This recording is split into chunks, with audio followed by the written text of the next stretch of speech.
When they think you aren't watching, burglars can be bold. If they see an easy mark, I think they're going to try to take advantage of it.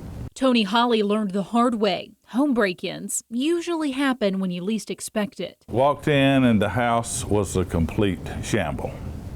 And of course, we were both devastated because the whole house had been ransacked. This was the room that really, I guess it really hit home here because of the drawers.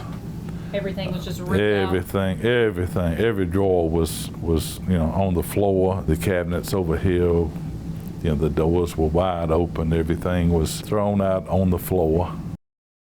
His first call the next morning was to Cruise Security Systems. It's like insurance. You don't need insurance until you need insurance. Leslie Ron, president of Cruise Security, was a deputy for 5 years, so she's seen the pain burglars can leave in their wake. I did witness firsthand what could happen, how people felt.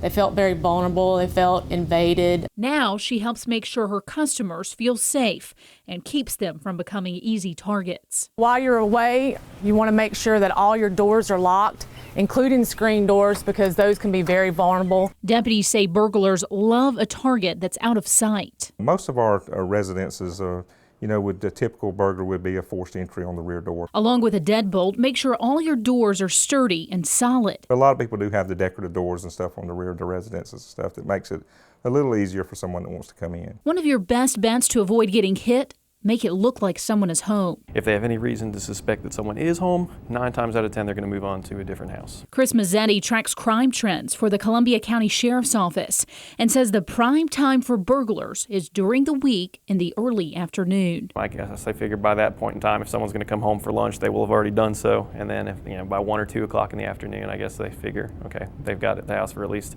a few more hours. But criminals can be unpredictable. We crunched the numbers to find the peak months for burglaries. What do you think? Maybe December, when Christmas presents are under the tree? Or what about July, when families are on vacation? Nope, the peak month for Richmond County last year was October. The slowest month, February. You'll be left alone most of the time if you have a sign here. That basically shows people that you have a system, that you're protected. Ben Kirkman's job as a security system installer is to think like a burglar and beat them at their own game.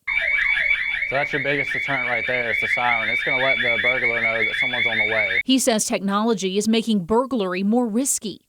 Now homeowners can control cameras, alarm systems, and much more right from their smartphone. You can actually make it look like you are home if you're on a trip, where you can set certain lights to come on in certain bedrooms or your dining room, whatever the case may be. All precautions Tony says he will take from now on, because once burglars take your things, they also take your sense of security. A lot of times when I walk in the door at 11:30, 12 o'clock at night, that scene that I witnessed when I walked through several years ago, it still comes back to me. This map shows where all of the burglaries in Columbia County happened in 2016.